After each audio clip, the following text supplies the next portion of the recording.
తండ్రి అయిన దేవునికి మహిమ కలుగునుగాక. ప్రభునేసు నామంలో సహోదరి సహోదరులందరికీ నా హృదయపూర్వకమైన వందనాలండి. ప్రార్థన చేసుకుని కార్యక్రమం ప్రారంభించుకుందాం. పరిశుద్ధుడును నిత్య నివాసి అయిన పరమ తండ్రి, మహోన్నతుడా, దయగలిగిన మా తండ్రి, గత కాలమంతా నీ కృపచేత కాపాడి మీ కుమారుడైన క్రీస్తు ప్రభుని బట్టి నేటికి మీరు అనుగ్రహించిన క్షేమాన్ని, సంతోషాన్ని బట్టి స్తోత్రాలు తండ్రి.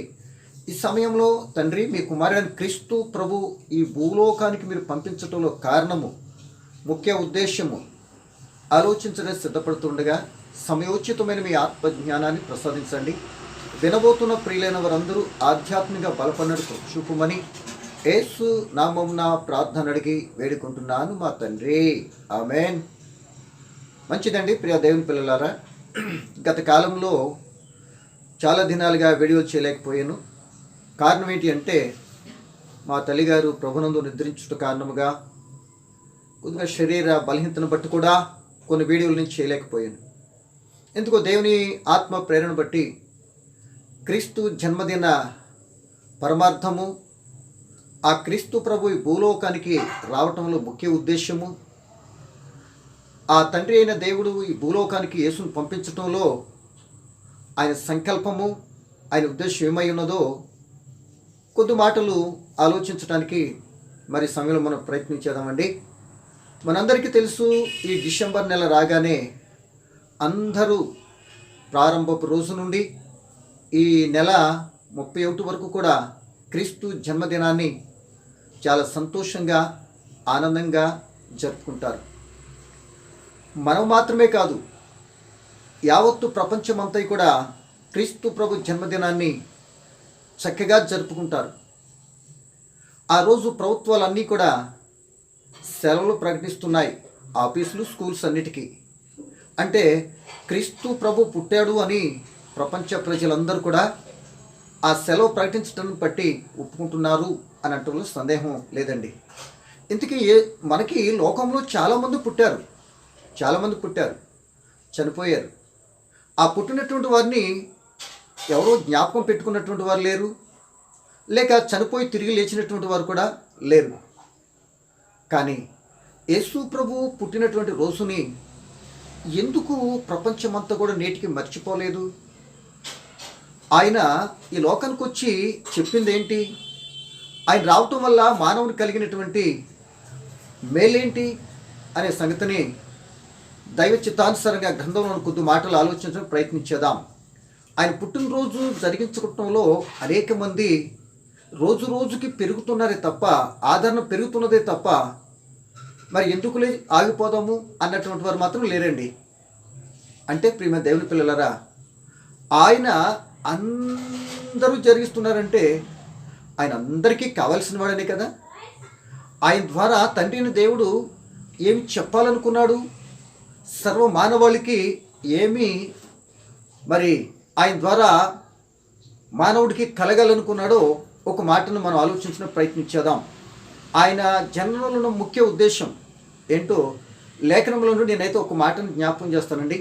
ఇప్పటికే ఎంతోమంది దైవజ్ఞం చక్కగా మాట్లాడినటువంటి వారు ఉన్నారు. నేను కూడా కొద్ది మాటలు చెప్పాలనే ఆశతో కొద్ది మాటలు జ్ఞాపకం చేస్తున్నానండి. నాకేదో తెలుసు, మీరేదో వింటున్న వారు అందరూ తక్కువ వారని, నాకేదో తెలుసు అని చెప్పుకుంటానికి కాదండి. ఒకరిని ఒకరు ప్రోత్సాహపరచుకుంటం వల్ల ఆధ్యాత్మికంగా బలపడతామన్న భావన మాత్రమేనండి. కనుక ఈ క్రీస్తు యొక్క జన్మదిన ప్రాముఖ్యము లేకపోతే పరమార్థం ఏంటో ఒక మాట నేను చదువుతానండి. 1-2 వచనాలు చదివి ఆ భావన కొద్దిగా జ్ఞాపకం చేసుకుంటూ ప్రయత్నించేద్దాం క్లుప్తంగానే కొద్ది సమయాల్లో. చూడండి, లూకా రాసిన సువార్త 19వ అధ్యాయము 10వ వచనంలో ఈ విధంగా వ్రాయబడి ఉన్నదండి. లూకా రాసిన సువార్త 19వ అధ్యాయము 10వ వచనం. నశించిన దానిని వెదకి రక్షించుటకు మనుష్య కుమారుడు వచ్చెనని అతనితో చెప్పెను. అక్కడ జక్కయ్యతో జరిగిన సంభాషణల సందర్భంలో ఇదిగో నశించిపోతున్న పరిస్థితిని వెదకి రక్షించడానికి మాత్రం నేను వచ్చాను అని చెప్పినట్లుగా ఈ భాగం మనందరికీ తెలిసిందే. మరొక మాటలు కూడా మనం చదువుకుందాం. చూడండి, మొదటి తిమోతికి రాసిన పత్రిక, అపోస్తలుడు పౌలు గారు తిమోతికి రాసిన మొదటి పత్రిక మొదటి అధ్యాయం 15వ వచనంలో కూడా ఈ విధంగా వ్రాయబడి ఉన్నది. ఏమని అంటే, పాపులను రక్షించుటకు యేసుక్రీస్తు లోకమునకు వచ్చినను వాక్యము నమ్మదగినది, పూర్ణ అంగీకారం యోగ్యమైనది ఉన్నది. అంటే ఆ క్రీస్తు ప్రభు అంటే సువార్తలో వైద్యుడు లోకా గారేమో నశించిపోతున్న వారిని వెదకి రక్షించడానికి యేసు వచ్చాడు. ఆ యొక్క నశించిపోయిన నన్ను బ్రతికించినటువంటి యేసు అని అంటూ పౌలు గారు తన కుమారుడు తిమోతికి రాస్తున్న మాట ఏంటంటే, పాపులను రక్షించడానికి యేసుక్రీస్తు లోకానికి వచ్చాడు. ఆయన ఊరకనే రాలా. తండ్రి దేవుని చిత్తము ఏమై ఉన్నదో ఆ తండ్రి చేత పంపబడినడు తండ్రి చేత నెరవేర్చడానికి ఆయన భూలోకానికి వచ్చాడు. ఏంటా పని అని అంటే, ఇదిగో నశించిపోతున్న వారిని రక్షించాలి. ఎలా నశించిపోతున్నారు అని అడిగితే, ప్రియమైన దేవుని పిల్లలారా, పాపం చేసి నశించిపోతున్నారు.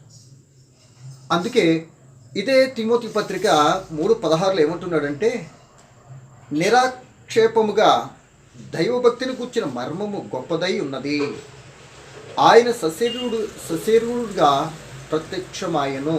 అంటే శరీరుడికి ప్రత్యక్షమయ్యాడు అని చెప్తున్నాడు. ఎందుకు అంటే యేసు ప్రభు చెప్పే టయానికి, యేసు ప్రభు వారు వచ్చి ఆ మాట పలికే టయానికి మానవుని యొక్క స్థితి ఎలా ఉన్నదో స్పష్టంగా చెప్తున్నాడు. ఇదిగో నశించిపోతున్నారు వీళ్ళు, వెతికి రక్షించడానికే నేను వచ్చాను అంటే క్రీస్తు ప్రభు వచ్చాడు అని ఆయన గురించి లేఖనాలు ఈ విధంగా సెలవిస్తున్నాయి. ఇప్పుడు ఇంతకీ నశించిపోవటం అంటే ఏంటి? ఒక వస్తువు, ప్రియమైన దేవుని పిల్లలరా, ఒక వస్తువు వాడలేదనుకోండి, ఆటోమేటిక్గా అదేమవుతుంది? పాడైపోతుంది, నశించిపోతుంది. అలాగే ఒక మనుషులను వాడుకునేటువంటి ఆయన ఆ మనిషిని కానీ వాడుకొనకపోయినా, ఆ మనిషి దేవుని చేతిలో నుండి వాడబడకపోయినా, లేకపోతే నన్ను వాడుకో ప్రభా అని చెప్పకపోయినా ఇలాగే నశించిపోతాడు. ఇలాగే దేవునితో ఉన్నటువంటి బంధుత్వం కట్ అయిపోతుంది, దేవునితో ఉన్న సాహసం కట్ అయిపోతుంది. కనుక ఆ వ్యక్తి కూడా నశించిపోతాడు. అంటే వస్తువుకి ఎలాగైతే వాడినప్పుడు నశించిపోయే స్థితి ఉన్నదో, మనుషులను వాడుకునేది మనుషులు వాడుకునే పరిస్థితి వేరండి. వాళ్ళు స్వలాభం కొరకు, స్వార్థం కోసం వాడుకుంటారు. నేను అది చెప్పట్లే. దేవుని చేత మనుషుడు కానీ వాడబడకపోతే, దేవా నన్ను వాడుకునమని అతను చెప్పకపోతే, ఆ వ్యక్తి తప్పనిసరిగా నశించిపోతాడు. ఎందుకంటే ఆ దేవుని మాటను అంగీకరించి ఆ ప్రకారం చేయట్లేదు కనుక ఆటోమేటిక్గా చచ్చిపోతాడు. అంటే ఆ వ్యక్తికి దేవునికి ఉన్నటువంటి మధ్యన సిగ్నల్స్ కట్ అయిపోతాయి అనే సంగతి మనం గమనించాలి. కనుక ఇది నశించిపోతున్న పరిస్థితిని బట్టి మనం జ్ఞాపకం చేసుకున్నాం. ఈ మాట చెప్పడానికి, నశించిపోతున్న స్థితి చెప్పడానికి, అసలు మానవుని యొక్క స్థితి పూర్వం ఎలా ఉన్నది అని కానీ 2 పదాలు కానీ మనం ఆలోచన చేసినట్లయితే స్పష్టంగా మరి క్రీస్తు ప్రభు నశించిపోయిన దానిని వెతికి రక్షించడానికి వచ్చాడు అంటానికి ముందు పరిస్థితి, మానవుని పరిస్థితి ఎలా ఉంది అని కొద్దిగా ఆలోచన చేస్తే 2 మాటలు మనం జ్ఞాపకం చేసుకోవాలి. ఏంటా 2 మాటలు అంటే, దైవ గ్రంథంలో 2 పదాలు ఒకే పదంగా కనబడతాయి. ఏంటంటే, ఆదికాండం 1వ అధ్యాయం 1వ వచనంలో ఏముంటుందని ఆది యందు అని కనబడుతుంది. అలాగే యోహాను సువార్త 1వ అధ్యాయము 1వ వచనంలో మొదటి లైన్లోనే ఆది యందు కనబడుతుంది. ఈ రెండిటికి కాల వ్యవధి చూస్తే దగ్గరగా 6000 సంవత్సరాల కాల వ్యవధి కనబడుతుంది. అంటే ఆ ఆది యందును ఈ ఆది యందును మరి ఎందుకు వ్రాయబడింది అనేది ఒక మాట కానీ మనం అర్థం చేసుకుంటే, ఈ 6000 ఆ ఆది యందులో ఉన్నటువంటి స్థితి, ఈ యోహాను సువార్త 1వ అధ్యాయం ఆది యందుకు వచ్చేటప్పుడు పరిస్థితి ఏమైంది, ఏం జరిగింది అనేది కొద్దిగా అర్థం చేసుకుంటే ఎంతైనా బాగుంటుంది. అంటే మొదటి ఆది యందు ఉన్నటువంటి మాటకి అర్థం ఏంటి అంటే, అక్కడ ఆది యందు దేవుడు భూమి ఆకాశం సృజించనని ఉన్నమాట వాస్తవం, చక్కగా రాయబడి ఉంది. కానీ మనం 28వ వచనం కానీ లేకపోతే 26వ వచనం కానీ చదివితే, దేవుడు మన స్వరూపమందు మన పోలిక చొప్పున నరులను చేయుదుము అంటే, ఇక్కడ మనకు కనబడుతున్న మాట ఏంటంటే దేవుని పోలికలో ఉన్న మానవుడు అని మనం అర్థం చేసుకోవాలి. అంటే దేవుని పోలిక ఉంది మానవునికి, అంటే దేవునితో చక్కగా సహవాసం చేసే తత్వం ఉన్నది. దేవుని పోలిక, దేవుని ఆత్మ కలిగి ఉన్నాడు. అక్కడ ఆ వ్యక్తికి దేవునికి మధ్య ఎటువంటి అరమరికలు లేవు, ఆ వ్యక్తిలో పాపం లేదు. చేసుకున్నటువంటి పరిస్థితి అంతా కూడా చక్కగా ఉంది. ఇది ఆది యందు ఉన్నటువంటి ఒక మాట. కానీ యోహాను సువార్త ఆది యందు అని మనం చదువుకుంటున్నాం కదా, అక్కడ ఆది యందు ఉన్నటువంటి పరిస్థితి ఏంటి అని అంటే, ఆది యందు వాక్యం ఉంది. అంటే వాక్యము దేవుని యొద్ద ఉంది, వాక్యము దేవుడై ఉన్నాడని మనందరికీ తెలిసిందే. ఈ ఆది యందు ఏం జరిగింది అని అంటే, ఆ ఆది యందు దేవుని స్వరూపంలో మానవుని చూస్తాం. ఈ ఆది యందు మనం చూసేటప్పటికి మానవుని స్వరూపంలో దేవుని కుమారుడని క్రీస్తుని చూస్తాం. మాట అర్థమైంది కదండి. కనుక దేవుని స్వరూపంలో ఉన్న మనిషి తత్వంలోనికి దేవుని కుమారుడైన క్రీస్తు మానవ స్వరూపంలో రావటానికి ఈ రెండింటి మధ్య చాలా వ్యత్యాసం ఉంది. ముందే చెప్పాను, 6000 సంవత్సరాలు దగ్గరగా చరిత్ర గడిచిపోయింది. అసలు ఏంటి ఆది యందు మనం ఒకసారి గమనించుకుంటే కానీ అప్పుడు నశించిపోయిన దాన్ని వెతికి రక్షించడానికి ఎందుకు వచ్చిన మాట కరెక్ట్గా చెప్పడానికి అవకాశం ఉంటుందని నేనైతే జ్ఞాపకం చేస్తున్నా. నరుని దేవుడు చేసినప్పుడు తన స్వరూపం చేసుకున్నాడు, తనతో చక్కటి సవాసం కలిగి ఉన్నాడు. దేవుడు కూడా ఒక మాట చెప్పాడు, తన కష్టార్జితం అంతా కూడా ఇచ్చి నా మాట విను అన్నాడంతే. నా మాట విను చాలు. అంటే నా మాటే విను అంటున్నాడు అంటే బహుశా వేరొక మాట చెప్పేట తత్వం దేవునికి తెలుసు ముందే. నా మాట విని ఆ ప్రకారం చేసేవా, నీకు నాకు సిగ్నల్స్ బాగుంటాయి, నీకు నాకు బంధుత్వం చాలా కరెక్ట్గా ఉంటుంది, నేను నీ దగ్గరికి వస్తాను, నువ్వు చెప్పేది విన్, నీకు ఏది కావాలో అడగకముందు అన్నీ కూడా అరేంజ్ చేసినట్టుగానే ఏదైనా నేను ఇస్తా అన్నట్టుగా మనకు చక్కగా కనపడుతుంది ఆదికాండం 1-2 అధ్యాయాలు 3 అధ్యాయాలు. కానీ అక్కడ ఒక మాట చెప్తాడు 2వ అధ్యాయంలో 17 వచ్చిన ఏమిటంటే, ఒకవేళ నా ఆజ్ఞను కానీ నువ్వు ధిక్కరించినట్లయితే నువ్వు చస్తావు కదా అన్నాడు. అంటే మొదట తన స్వరూపంలో మనిషికి ఇచ్చినటువంటి ఆజ్ఞను నా మాట కానీ నువ్వు వినలేదా చస్తావు అన్నాడు. అంటే చావు అనే పదం మొట్టమొదటగా మనం ఆలోచిస్తే దేవుని నోటి నుండి వచ్చిందంటే సందేహం లేదు కదా. కనుక ఇప్పుడు మనకు కావాల్సింది ఏంటంటే, ఎప్పుడైతే ఆజ్ఞనిచ్చాడో, ఒక ఆజ్ఞనిచ్చాడో, ఆ ఆజ్ఞను కూడా మనిషి ఏం చేశాడు, మానవుడు మీరిపోయాడు కదా, ఆజ్ఞను ధిక్కరించాడు కదా. ధిక్కరించినటువంటి మనిషి చచ్చిపోవాలి. ఆ మాట అక్కడ క్లియర్ అయిపోద్ది. మరి చచ్చిపోయాడా, మరి దేవుని మాట ఫెయిల్ అయిందా, ఫెయిల్ అవ్వలేదు. వాస్తవంగా చూస్తుంటే శారీరకంగా చచ్చిపోలేదు. మరి ఏం జరిగింది అని అంటే అక్కడ ఒకటి ఆలోచించాలి. చచ్చిపోతావు అన్నాడు కానీ చచ్చిపోతాకి నీ రక్షించడానికి నేను రాను అన్నట్టు అక్కడ చెప్పబడలే, ఆదికాండంలో చెప్పబడలే. కానీ చచ్చినటువంటి మనిషికి అంటే దేవుని ఆజ్ఞను మీరటంగా చచ్చిపోతాడని తండ్రిని దేవుడు చెప్పిన అదంతో అక్కడ చచ్చిపోయిన స్థితిలో ఆజ్ఞ అతిక్రమించడం కారణంగా పాపం పరిపక్వం మరణానికి నాంది పలికింది. వాళ్ళు చచ్చిపోయారు. చచ్చిపోయిన మనిషిని మొదట వెతుకుతూ తండ్రిని దేవుడు మరలా ఏదైనా తోటలోకి వచ్చాడు మొట్టమొదట. అంటే దేవుని నుండి దూరం అయిపోయిన, అంటే ఆజ్ఞను మీరటమే దేవునితో ఉన్నటువంటి బంధుత్వం, దేవునితో ఉన్న చక్కటి సిగ్నల్స్ కట్ అయిపోయినాయి. మాట అర్థమైంది కదండి. అలా కట్ అవటం కారణంగా దేవుడే వెతుకుంటూ మరలా 2వ పర్యాయం చెప్తున్నా, దేవుడు ఎత్తుకుంటూ ఏదైనా తోటలోకి వచ్చి ఆదమా నువ్వెక్కడా అన్నాడు. చూడండి ఎంత ప్రేమ కలిగిన దేవుడు. సమస్తాన్ని ఇచ్చాడు, పొరపాటు జరిగింది. మొదట అన్వేషణగా వచ్చి దిద్దుకుంటాడేమో అని ఆదాము దగ్గరికి వచ్చి అడిగితే చెట్టు చాటును దాక్కుని ఏవో సాకు చెప్పుకుంటూ వచ్చారు.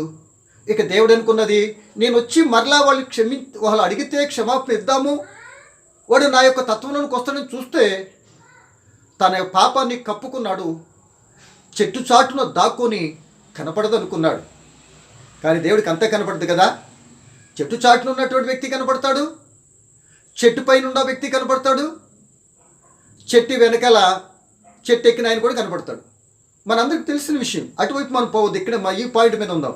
ఆ వెతుకుడు మొదట వచ్చాడు, కానీ తప్పును దిద్దుకోలేదు కనుక ఆ తప్పు పరిపక్వమై క్రీస్తు వచ్చేంత వరకు అనేక మంది చనిపోతున్న స్థితిని చెప్పడానికి మరలా క్రీస్తు ప్రభుని తండ్రి దేవుడు భూలోకానికి పంపించినట్లుగా ఆది యందు ఉన్న చూడు, ఆ ఆది యందు ఆ వాక్యము శరీరం ధరించి ఆ కృపా సత్య సంపూర్ణుడిగా నివసించటానికి దేవుడే, తండ్రి అయిన దేవుడే కుమారుడి క్రీస్తుని మరి మానవ కుమారుడిగా, అంటే దేవుని కుమారుడు మానవ కుమారుడిగా కృపా సత్య సంపూర్ణుడిగా మానవుల మధ్య నివసించడానికి పంపించాడు.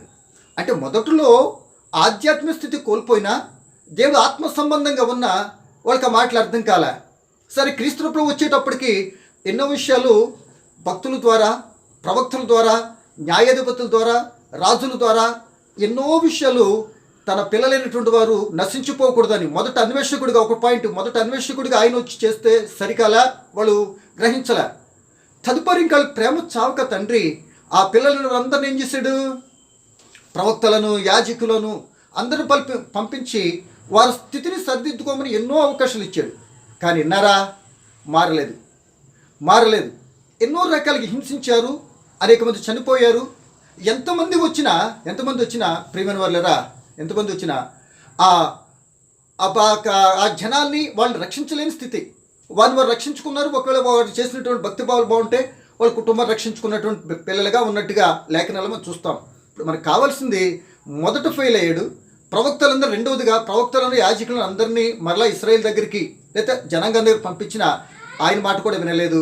అంటే వీరిలో పాపం మాత్రం పెచ్చురిల్లిపోయింది, పెరిగిపోయింది, మరింత మరణానికి చేరువైపోయిన స్థితికి వెళ్ళిపోయారే తప్ప చెప్పిన మాటలో పరమార్థం గమనించినట్లుగా కనబడట్లే.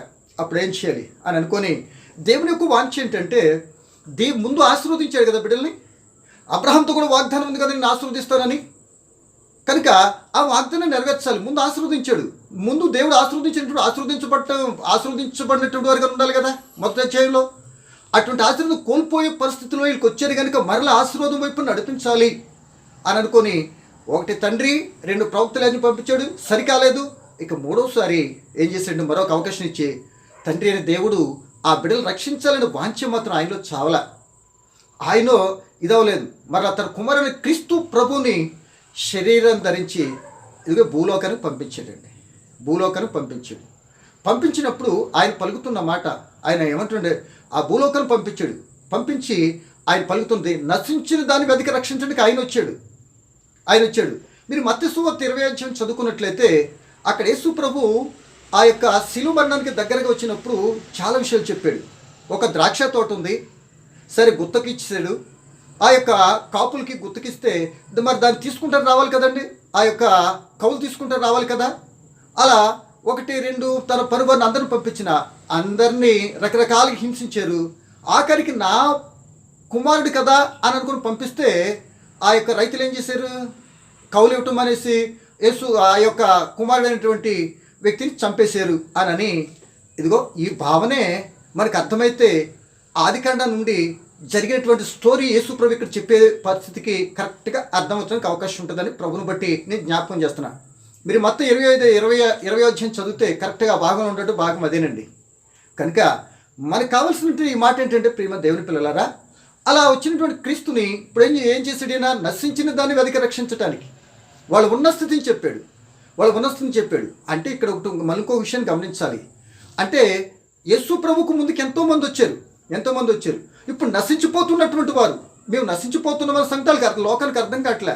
ఎందుకని అర్థం కాదు అంటే, రైల్వే స్టేషన్లో 2 ట్రైన్లు ఒకేలా పట్టాల మీద ఉండి అనుకోండి, నా ట్రైన్ వెళ్ళిపోతుంటే మీ ట్రైన్ వెళ్ళకపోయినా నాతో పడికి వచ్చేసినట్టు ఉంటుంది, మీరు ఎటు వెళ్ళిపోయినట్టు కనపడుతుంది.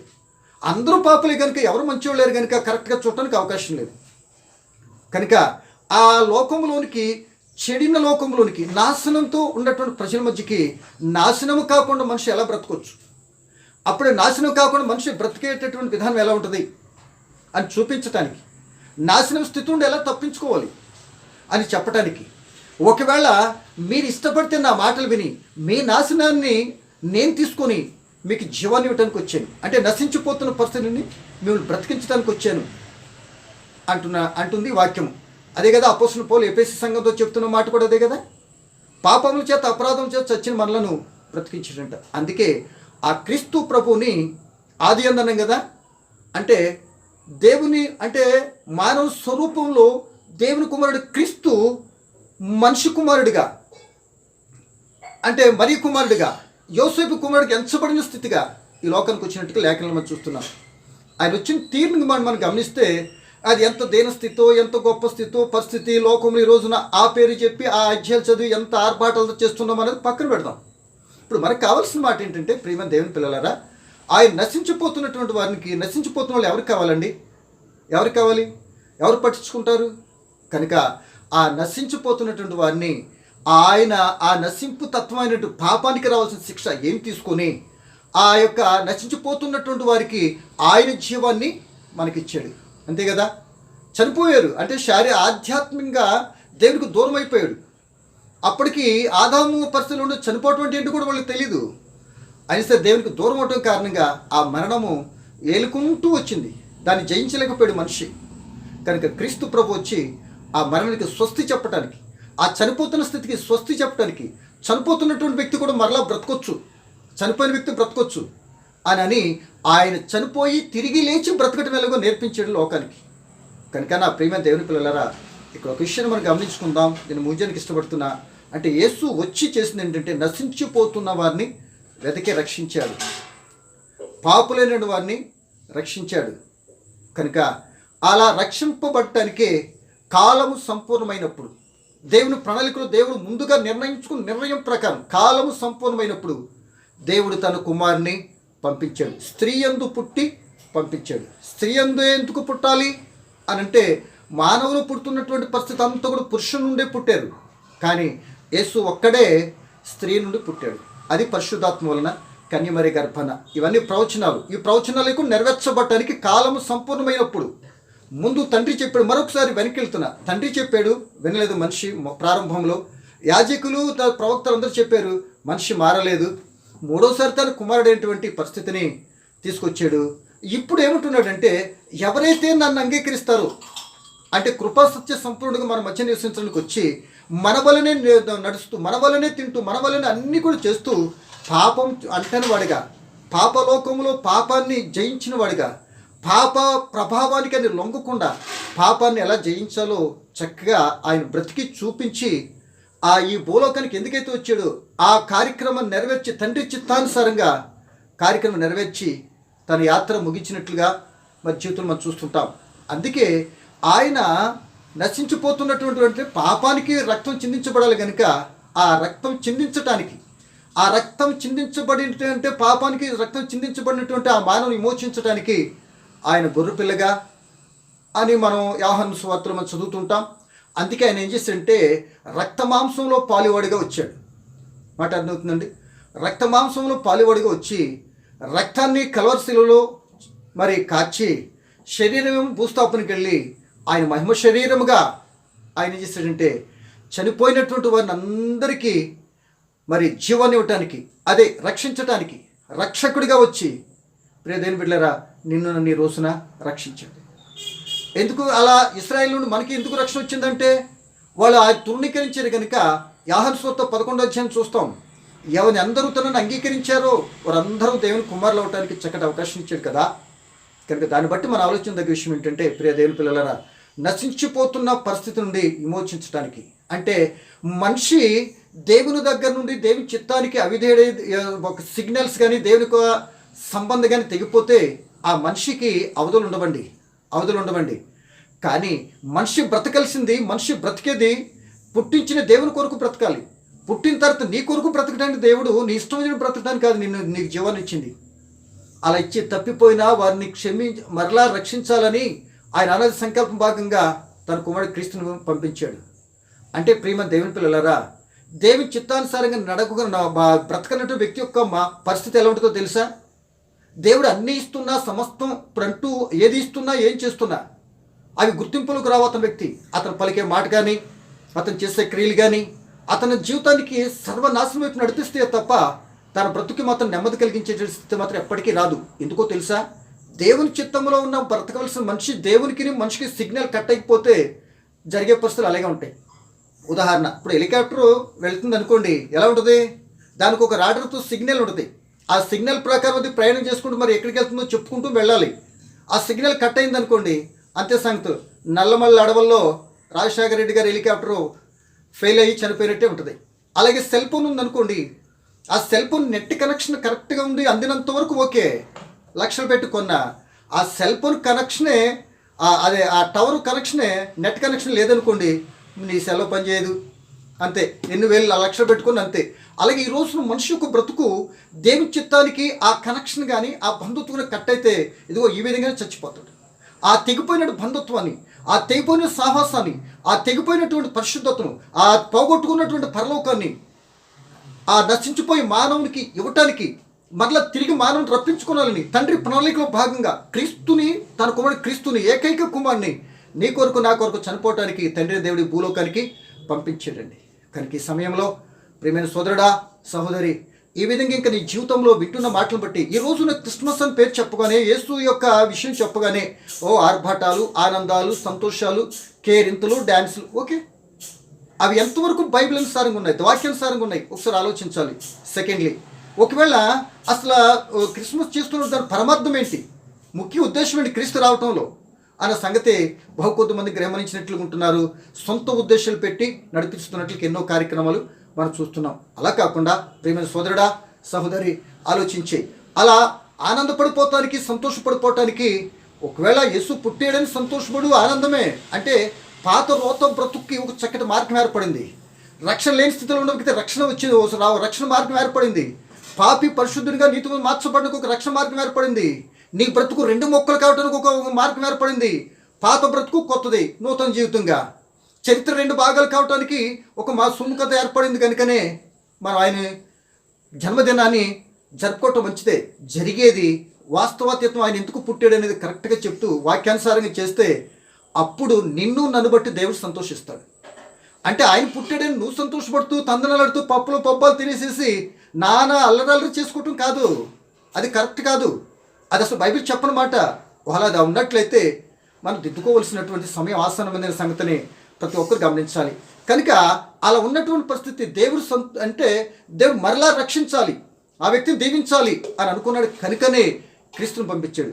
ఎవరైతే ఆ సొంత రక్షకునిగా క్రీస్తు ప్రభువుని అంగీకరిస్తారో, సొంత రక్షణగా అంగీకరిస్తారో, వారి జీవితంలో ఆ పాత రోత బ్రతుకు శిక్ష యేసు తీసుకొని నీ బ్రతుకు మాత్రం, అది ఎవరైనా నువ్వైనా నేనైనా, ఆ బ్రతుక్కి నెమ్మది, సంతోషము అప్పుడు కలుగుద్ది. అంతవరకు క్రీస్తుని సొంత రక్షణగా అంగీకరించమని ఏ బ్రతుకైనా అది మరణపు అంచునుంది. ఎప్పుడేమవుద్దో తెలియదు.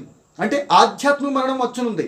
బ్రతుకుతారాడు, బ్రతుకుతున్నామన్న పేరుంది. చచ్చినోడు ఏం చేస్తాడో తెలియదు.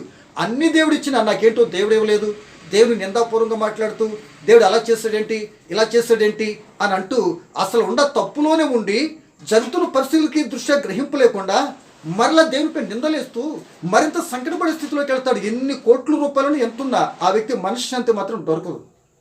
కనుక అట్టి స్థితిలో ఉన్నటువంటి వారిని రక్షించడానికి, ఆ ప్రమాద స్థితిని చెప్పడానికి, ఆ ప్రమాదం నుండి నువ్వు మార్చుకొని బ్రతుకు అని చెప్పడానికి, నీ స్థితి చచ్చిన స్థితిలో ఉంది కనుక చెప్పి, ఇదిగో నా దగ్గరికి రండి, మీ భారాన్ని తీస్తాను, మీ చావు నాకివ్వండి, నా జీవానికి ఇస్తాను అని చెప్పడానికి తండ్రిని దేవుడు తన కుమారుడు పంపించాడండి. అది తెలియాలండి. అది ఎవరైతే వారు అంగీకరిస్తారో వారు ధన్యులు. అది చెప్పాడండి అపోస్తులు పౌలు గారు. పేతురు గారు ఏమంటాడంటే, అపోస్తుల గారు ఈ మాట చెప్పి మనం ముగించుకొని సిద్ధపడదామండి. అదే చెప్తున్నాడు. ఒకసారి అపోస్తుల గారు 3:26 చదువుతున్నాను చూడండి. దేవుడు తన సేవకును పుట్టించి మీలో ప్రతి వాని దుష్టత్వను మళ్లించుట వలన మిమ్మల్ని ఆశీర్వదించుటకు ఆయనను మొదట మీ యొద్దకు పంపాను అని చెప్పాడు. అంటే ఇశ్రాయేలుతో చెప్పాడు పేతురు గారు. కనుక సమయంలో మన దుష్టతను మళ్లించబడితే, ఆ నాశనం విమోచింపబడితే, ఆ క్రీస్తు సొంత రక్షణకు అంగీకరించినప్పుడే ప్రియ దేవుని బిడ్డలారా, ఇదిగో నిజమైనటువంటి క్రిస్మస్, నిజమైనటువంటి ఆనందము ఆ వ్యక్తులు పొందుతారు. ఆ వ్యక్తులు తన శిక్షణ నుండి తను తప్పించబడి ఆ వ్యక్తి పొందుతాడు. ఒక పాపి నశించిపోవడానికి ఇష్టం లేదు కనుక ఆ పాపను విమోచించబడటం కారణంగా తండ్రి అయిన దేవుడు కూడా సంతోషిస్తాడు. కనుక క్రిస్మస్ ద్వారా ఇరువురు సంతోషించాలి అంటే ఇంతవరకు ఇంకా ఈ మాటలు వింటున్న సోదరుడు, క్రీస్తు ప్రభు సొంత రక్షణను అంగీకరించకపోతే ఒకవేళ రేపు ఏంటి జరుగుద్దో, ఏ టైంకి ఏమవుతుందో తెలియదు. లోకమంతా ప్రమాద స్థితిలోకి వెళ్ళిపోయింది. ఒకవేళ ఎందుకు ఈరోజు క్రీస్తు ప్రభు సొంత రక్షణకు అంగీకరించి ఆ క్రీస్తుని బట్టి తండ్రి దేవుడితో సమాధాన పడటానికి మరి నీ మనసు మార్చుకొని మరి సొంత రక్షణకు అంగీకరిస్తే అప్పుడు నువ్వు ఆశీర్వదించబడతావు, నెమ్మది కలుగుద్ది, నీ కుటుంబ బిడ్డలు సంతోషిస్తారు. ఒకవేళ క్రీస్తుని అంగీకరించుకొని ఉంటే నీకు కలిగిన ఏ స్థితిలో కూడా నెమ్మది ఉండదు. ఒకదానికి పొసకడానికి అవకాశం ఉండవు. ఎందుకంటే దేవునితో నీకు సిగ్నల్ కట్ అయిపోయింది. కట్ అయిపోతే దేవుడే లేకపోతే దెయ్యం పనిచేస్తాడు కదా. దెయ్యం పనిచేస్తే నీకేం ఉపయోగం ఉంటుంది? ఈ రోజున ప్రపంచమంతా దెయ్యం పనిచేస్తున్నట్లుగా ఒకరికొకరు పొసుకుంటున్న దినాల్లో ఉంది. కనుక ఈ విషయాన్ని గమనించి ఈ క్రిస్మస్ ఈ సందర్భంలో అనే సరే అనేక స్థలాల్లో వింటూ ఉన్నావు, చేస్తున్నావు, చూస్తున్నావు, చెందుతున్నావు. సోదరుడా, ఇంకా నీ జీవితంలో క్రీస్తుని కానీ అంగీకరించకపోతే మరొక్క పర్యాయం చెప్తున్నా, సొంత రక్షకునికి అంగీకరించి ఆయన ఇస్తానని, ఆయన ప్రజలందరూ కలిగి సంతోషం కనుక ఇస్తున్న సంతోషాన్ని నీ చచ్చిన స్థితిలో బ్రతకడం వల్ల నువ్వు సంతోషం కనుక, అట్టి స్థితి దేవునికి సంతోషం కనుక ఆ ప్రకారంగా నశించిపోతున్న నీ జీవితంలో క్రీస్తు అటువంటి ఆనందాన్ని వాళ్ళు కోరుకుంటూ, ఆ ఆనందం కొరకై నీ జీవితాన్ని దేవునికి అప్పగించుకొని ఆయన నీ హృదయంలో ఆ స్థానాన్ని ఇచ్చి ఆయన నువ్వు సంతోషపడుతూ ఉండాలి అని, అదే నిజమైన క్రిస్మస్ అని, అదే నిత్యము జరిగే క్రిస్మస్ అని, సొంతకోసారి జరిగేది క్రిస్మస్ కాదని ప్రభు పేట మీద తెలియపరుస్తూ ఈ మాటలు ముగిస్తున్నాను. Thank you. God bless you.